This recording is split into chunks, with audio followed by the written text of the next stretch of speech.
ನಾನು ಬಂದ್ಮೇಲೆ ನಂದೇ ಹವ.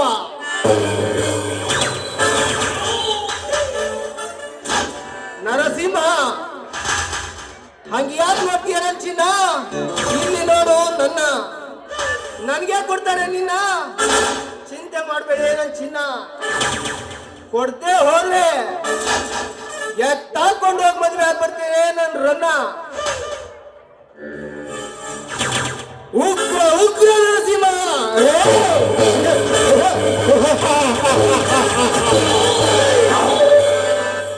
ಹೆಣ್ಮಕ್ಳು ಇಟ್ಕೊಳ್ಳೋ ಅಷ್ಟ ಗುಂಪನ ನಮ್ ಕರ್ನಾಟಕದಲ್ಲಿ ಬಾವುಟ ಮಾಡ್ಕೊಂಡು ಬದುಕ್ತಾ ಇರೋರು ನಾವು. ಬಾವುಟ ಮುಟ್ಟಿದ್ರೇನೆ ಬಿಡಲ್ಲ, ಇನ್ನು ಹೆಣ್ಮಕ್ಳನ್ನ ಮುಟ್ಟಿದ್ರೆ ಬಿಡ್ತೀವ? ಹೇ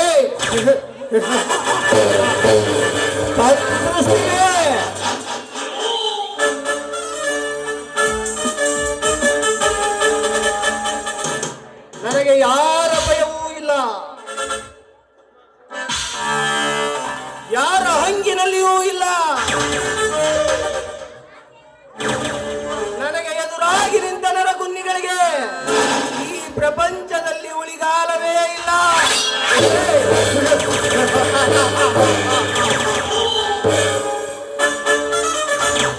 ನಾನು ಯಾರಿಗೂ ಸಲಾಂ ಹೊಡೆಯನೂ ಅಲ್ಲ, ಯಾರ ಮುಂದೆಯೂ ಕೈ ಚಾಚುವವನೂ ಅಲ್ಲ. ಆದರೆ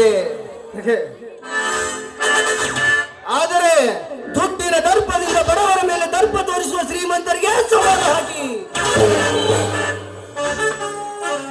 ಅವರು ಅನ್ಯಾಯದಿಂದ ಕಟ್ಟಿರುವ ಶ್ರೀಮಂತಿಗೆ ಶಿಖರವನ್ನು ಸುಟ್ಟು ಹಾಕಿ ಅವರಿಂದ ಕಣ್ಣೀರು ಹಾಕುತ್ತಿರುವ ಬಡ ರೈತರ ಕಣ್ಣೀರು ಒರೆಸಿ ಅವರಿಗಾದ ಅನ್ಯಾಯಕ್ಕೆ ನ್ಯಾಯ ಕೊಡಿಸುವುದೇ ಈ ನರಸಿಂಹನ ಗುರಿ.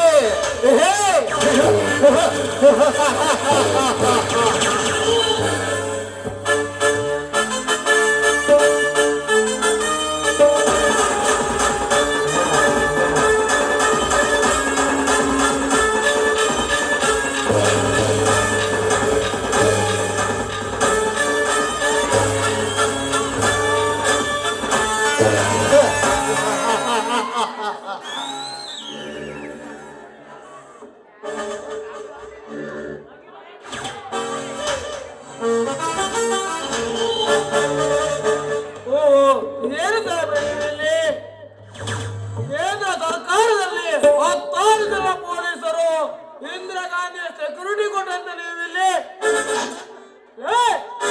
ಸಿಗರೇಟ್ ಸೇರ್ತು ದಾರಿಯಲ್ಲಿ ಅಡ್ಡವಾಗಿ ನಿಂತಿದೆಯಲ್ಲ, ಸೈಡ್ ಸರಿಯಕ್ಕಾಗದೇ ಕತ್ತಲ ಮಗನ.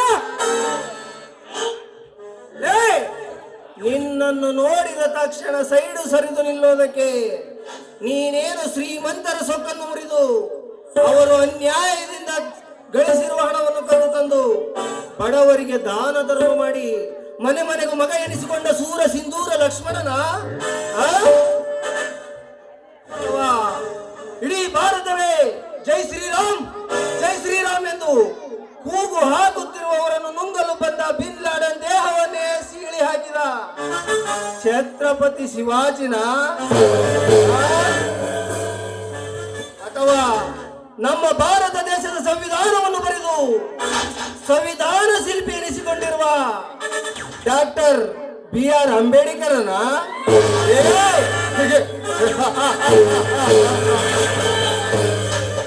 ಇದು ನಮ್ಮ ಕನ್ನಡ ನಾಡು, ನಮ್ಮ ಬೀಡಿ ಎಂದು ನಮ್ಮ ನಾಡಿಗಾಗಿ ತನ್ನ ಪ್ರಾಣವನ್ನೇ ಲೆಕ್ಕಿಸದೆ ನಮ್ಮ ನಾಡಿಗಾಗಿ ತನ್ನ ಪ್ರಾಣವನ್ನೇ ಕೊಟ್ಟಂತ ನಮ್ಮ ಅಣ್ಣ ಕ್ರಾಂತಿವೀರ ಸಂಗೊಳ್ಳಿ ರಾಯಣ್ಣ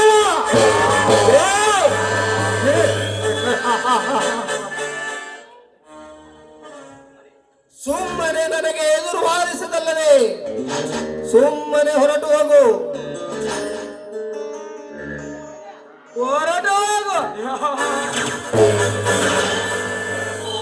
ಮೈಯಲ್ಲಿ ಮಾಂಸಖಂಡಗಳನ್ನು ಗಟ್ಟಿಯಾಗಿ ಎಂದು ದೊಡ್ಡತನದಿಂದ ದೊಡ್ಡ ಮಾತುಗಳು ಬಂದರೆ ಸುಮ್ಮನೆ ಹೊರಟು ಹೋಗಲಿಕ್ಕೆ ನಾನೇ ನೀವು ಹೇಳಿಯಲ್ಲ. ನಿಮ್ಮಂತ ಸೂರ ಧೀರನ್ನು ಸೂಟು ಹಾಕುವನೇ ಇರುವ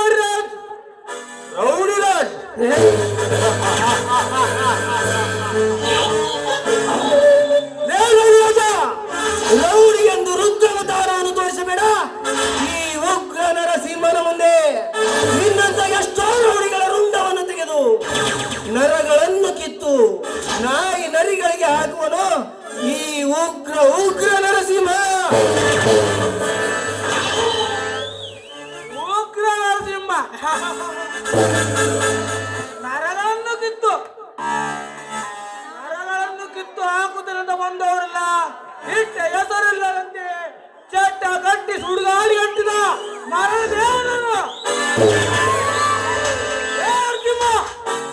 ಅಪ್ಪನ ಮಗನಾದ್ರೆ ನೀ ನೋಡಿ ರಾಜನ ಒಂದು ಕೂದಲ ಅಲ್ಲಾಡಿಸು ಅವನ ಗೊತ್ತಾಗುತ್ತೆ ಅವನ ತಾಕತ್ತು. ನನಗೆ ಎದುರು ನಿಂತು ಎದುರು ವಾದಿಸದಲ್ಲದೆ ನನ್ನ ತಂದೆಯರಿಗೂ ಮಾತನಾಡಿದ್ಯಾ ಕತ್ತೆ ನನ್ನ ಮಗನೇ?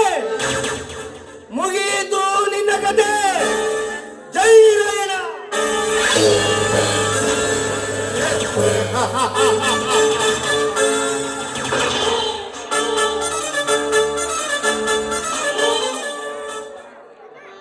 ಲೇ ರೌಡಿ ರಾಜ, ಸುಮ್ಮನೆ ಹೊರಟು ಹೋಗಿದ್ದರೆ ನಿನ್ನ ಪ್ರಾಣವಾದರೂ ಇಳಿಯುತ್ತಿತ್ತು ಕತ್ತೆ ನನ್ನ ಮಗನೇ.